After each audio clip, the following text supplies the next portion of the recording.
Welcome to literature during the Restoration period.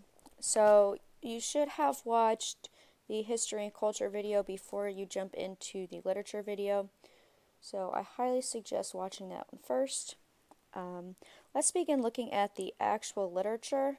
So let's first talk about the growth in literacy. So literature that was produced during the Restoration in the 18th century, it's worth noting that this time was of great growth, and particularly here, I want to talk about growth in reading in both literacy. One of the things that's going on in this time period is the beginning of public education for all. Part of this time period, and essentially if you're rich, you went to school, but if you're poor, you'll learn some things from your parents and such, but you really didn't receive an education, and now it's becoming a norm in culture that people would be schooled no matter who they are and what class they belong to, not entirely. Remember, we talked about the middle class had a lot of free time, and the novel emerged, so there's a lot of growth here.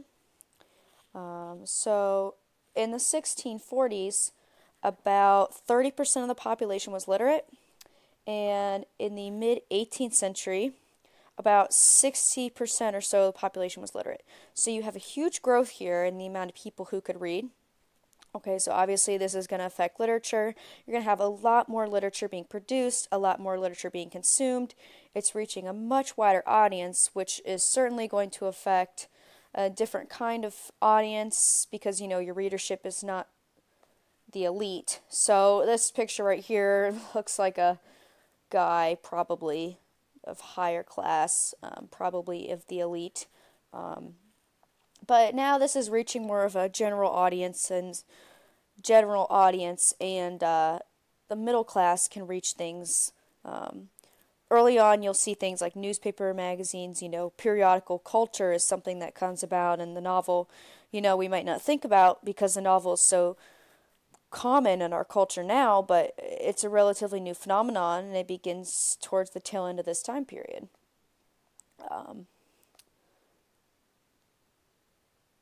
Getting a little ahead of myself there.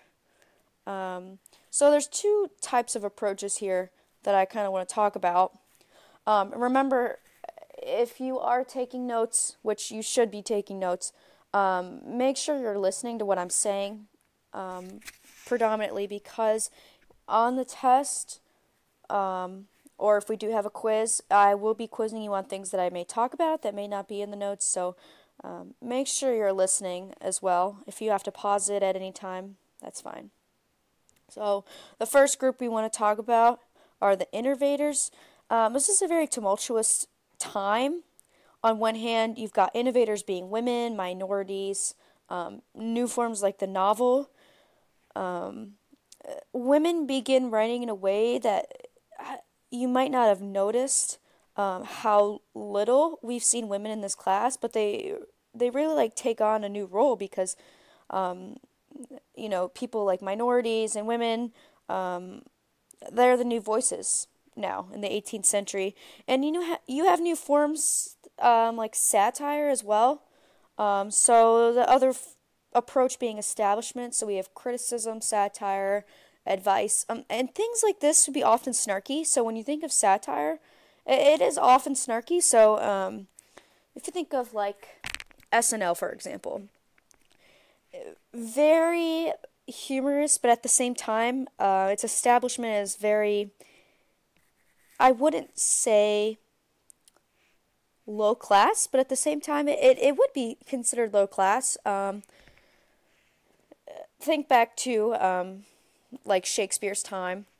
Many of his plays were directed towards the lower class audience because many of his jokes were promiscuous, were predominantly towards the poorer class, and so a lot of his audience were poor or lower class. So now that the middle class start to get a hold of these books and literacy rates go up, we see a new style of literature. So satire comes out, actually more people like women and minorities who are being able to read and are having access to education are able to write things for people. When we talk about satire, you can see this as kind of funny. It's an example of, like a newspaper magazine, but it also runs into art as well, because with these publications you begin to see like caricatures, political cartoons is something that kind of emerges in this time period. The intention we're talking about satires, it's witty, ironic, humorous, and I would say it's a big genre for this time period. It's not funny just for the sake of being funny. It's usually a social statement. It's used to critique society, say something about what's going on.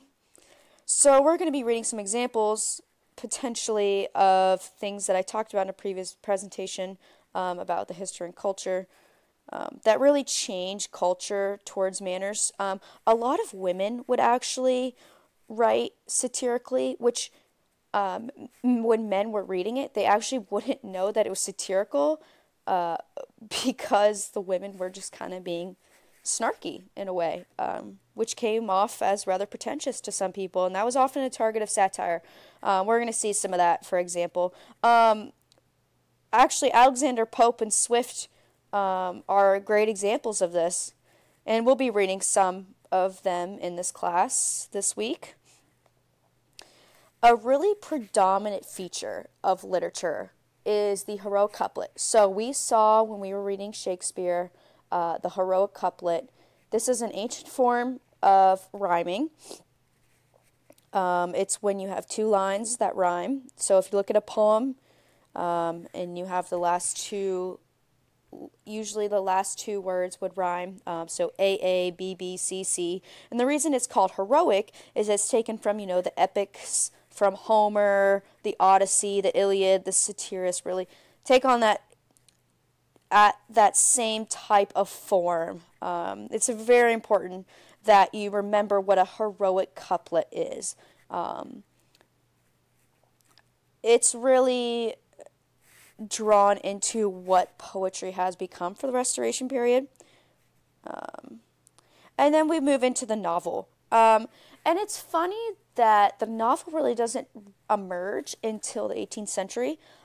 Many people consider Daniel Defoe's Robinson Crusoe as the first novel, but it's argued as what the first novel truly is. The novel wasn't always accepted at first. It was geared towards lower class. And before the novel emerged, it was very much about public life, the public sphere of reading.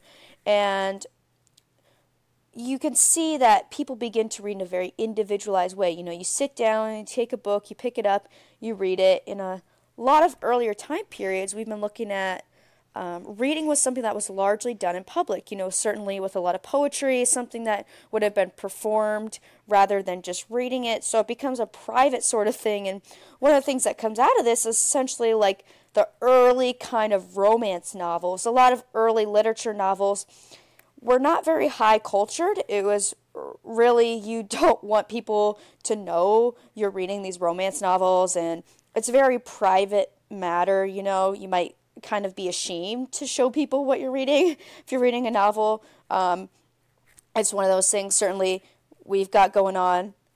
Think about erotic romance novels. So back in this time period, that was one of the things that emerged. The middle class had access to these sorts of things, and it wasn't like poetry that was for the elites or for the higher class. So it was kind of like their trash television at the time, like the Kardashians, Keeping Up with the Kardashians. That was kind of the similarity, I would say, that it would be similar to. So when we look at intellectual things, people are very curious about the world. You have things expanding in science, all that kind of stuff. So curiosity is a major theme. Sorry, I'm getting ahead of myself. Curiosity is a major theme here. You want to write these themes down. The reason I was talking about curiosity here is because when we're talking about the middle class exploring different things, they're very curious about the novel. So that's why curiosity is my first theme, and you'll see this a lot with writers that we are going to read for the class. So curiosity is a major theme. Make sure you're writing these down as well. Exploration is a major theme. So think about when you have the travel journals. Really early on, we had Magellan or Columbus.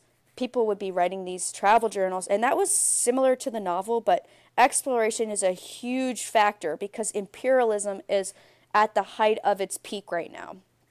We also have women. Women is a major theme right now. We're going to be reading some women authors, some poets. Mary Wollstonecraft is a very good one. She's kind of a funny girl.